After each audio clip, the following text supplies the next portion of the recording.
पटना में रहता हूं, तो यहां से मात्र 6 किलोमीटर की दूरी पे राजीव नगर है, जहां पे सुशांत सिंह राजपूत का घर है। और जहां पर सुशांत सिंह राजपूत का घर है वहां पे उनके एक फ्रेंड है विशाल। विशाल जो है बचपन से राजपूत के साथ खेलते आए हैं, क्रिकेट खेलते थे। अभी भी जब लास्ट टाइम पटना आए थे राजपूत तो विशाल से मिले थे, और हर टाइम इन लोगों का मिलना जुलना है, बातें वगैरह चलती रहती हैं। तो ऐसे में क्या हुआ है कि इनके पास रिसेंटली एक कॉल रिकॉर्डिंग में आपको सुना देता हूं, जो सुनील झा है, ठीक है, वो भी पहले बोरिंग रोड में रहते थे, पटना के ही रहने वाले हैं। उन्हीं का एक बहुत बड़ी जर्नलिस्ट है, तो उन्हीं के साथ का एक ये रिकॉर्डिंग है जो मैं आपको सुना दे रहा हूं।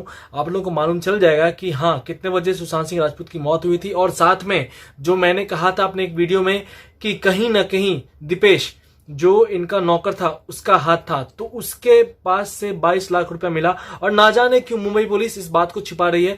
तो हर चीज का खुलासा धीरे धीरे हो रहा है, और आप लोग देख लेना कि मैं जिस बात में लगा हूं जस्टिस मैं दिला कर रहूंगा। जस्टिस मिलेगा ही मिलेगा हमारे ब्रदर सुशांत सिंह राजपूत को, ठीक है। आप इस रिकॉर्डिंग को सुन लो। 2019 में तो यहाँ पे राजीव नगर रोड नंबर 6 में नई मंदिर बनी थी, शिव मंदिर, तो उसमें आके पूजा किए थे हम लोगों से, फिर मिले बहुत दिनों के बाद, फिर मुलाकात हुई, बात हुई। बट कहीं से कुछ भी ऐसा नहीं लग रहा था कि एक सेलिब्रिटी से बात कर रहा हो। जैसे वो बचपन में जैसे उनका एटीट्यूड था बिल्कुल सेम वैसे ही था। बचपन में लोग को बहुत मोटिवेट करते थे, किसी के साथ अगर कोई प्रॉब्लम आ जाए तो लोगों को समझाना। और राजीव नगर पहले तो आजकल तो काफी कंजेस्टेड हो गया, पहले तो काफी खाली रहा था। हाँ पहले तो बिल्कुल खाली था। सॉरी मैं बोरिंग रोड में रहा हूँ। अच्छा, मैं खुद बोरिंग रोड में रहा हूँ। मेरे घर के पास सेंट कैरन से, मुझे नहीं मालूम था कि सुशांत सेंट कैरन्स में पढ़ते थे। वहाँ सेंट सेवरिंग स्कूल भी है और सेंट कैरन्स है। और मैं बोरिंग रोड में ईस्ट के बोरिंग कनाल रोड में रहता था, 6 साल रहा मैं वहाँ, तो मुझे उस इलाके का अंदाज है बहुत ज्यादा। तो मैं ये जानना चाहता हूँ, क्योंकि राजीव नगर उस वक्त उतना बसा हुआ नहीं था, तो कौन सा ग्राउंड था जहाँ आप लोग खेलने जाते थे, और सुशांत उस वक्त क्रिकेट कितना खेलते थे? उसके बाद में इन सवालों पर आऊंगा। जो परिवार का जो गुस्सा है ना उस पर बाद में आऊंगा, पहले आप ये सब बताइए।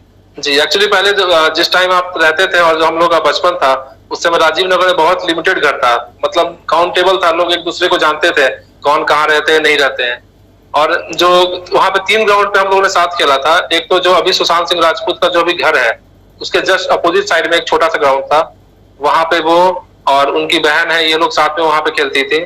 और जो मेन रोड जो Rajiv Nagar road number 6 main road है उसके अपोजिट साइड में एक बड़ा सा ग्राउंड था। तो जितने भी यहाँ पे राजीव नगर के जो भी लोग थे, जितने भी है अभी भी सारे लोग हैं, तो हम लोग साथ में क्रिकेट खेलते थे। बहुत सारे मतलब याद है जो हम लोग साथ जुड़ा हुआ उनके साथ। विशाल, मुंबई पुलिस जिस तरह की जांच कर रही है, अब इस पर आते हैं कि मुंबई पुलिस जो जांच कर रही है, क्या आप लोग और फैमिली उससे सेटिस्फाइड? देखिए, जैसा कि आज मुंबई पुलिस का बयान आया कि उनका मानसिक संतुलन जो था वो ठीक नहीं, हम लोग बिल्कुल इससे सेटिस्फाई नहीं है। और जहां तक की बात है फैमिली की, तो फैमिली मुझे लगता है मतलब इतने दबाव में है कि वो कुछ खुल के कुछ बोल नहीं पा रहे हैं। उनका बेटा चला गया, उसके बावजूद उन पे इतना दबाव है कि आप सोच लीजिए वो मतलब खुल के मीडिया के सामने या कहीं कुछ अपना बयान नहीं दे पा रहे हैं। किस तरह का दबाव है विशाल? अब देखिए, जैसे मुंबई में डी कंपनी है, बहुत सारे वहां अंडरवर्ल्ड है, उन्हीं लोगों का पूरा जुड़ाव है। तो मुझे पूरा विश्वास है कि उन लोगों का ही दबाव भी है मुंबई पुलिस पे, और इनके फैमिली वाले पे भी पूरा मतलब दबाव बनाया गया है। इसलिए मतलब ये लोग खुल के आ नहीं पा रहे हैं।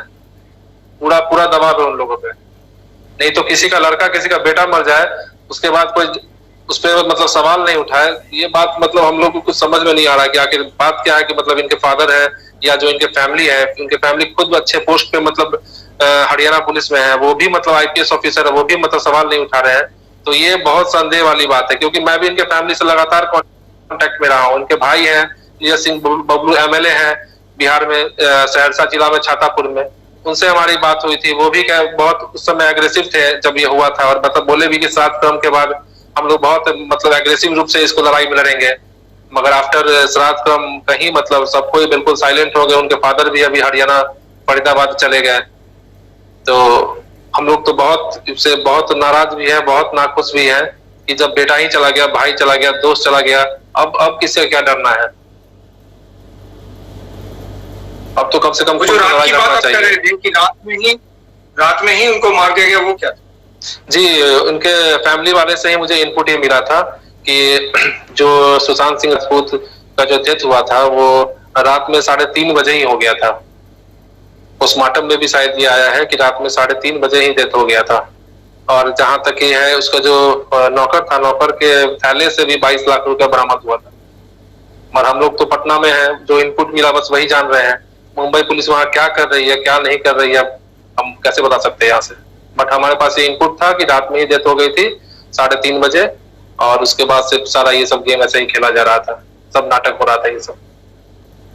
हाँ, मुंबई पुलिस जितनी बातें छुपाना छुपा लो, और जितने भी वहां की सरकार है, शिवसेना है ना, जितने करना है कर लो। और ये हमारा दम है, क्या दम है सुशांत सिंह राजपूत के फैन का ना, वो समझ में आ जाएगा। अगर सरकार अप्रूवल नहीं देती है ना, तो हम सारे फैन ये अप्रूवल लेकर के रहेंगे, और हम जहां तक होगा ना वहां तक जाएंगे, लेकिन जस्टिस लेकर रहेंगे। और जो भी माफिया जो भी है ना इसमें मिले हुए, मैंने पहले ही नाम ले रखा है, ठीक है, तो उन सबको अब भुगतना पड़ेगा, because this is too much. इस वीडियो को शेयर करो और सब तक पहुंचाओ, ताकि जिन्हें नहीं मालूम है हमारे भाई की सच्चाई, वो सच्चाई सबको मालूम चल जाए कि हमारे भाई के साथ कब हुआ, कितने बजे हुआ, क्या हुआ। ठीक है, जय श्री राम, जय परशुराम, वंदे मातरम, भारत माता की जय, जय बिहार।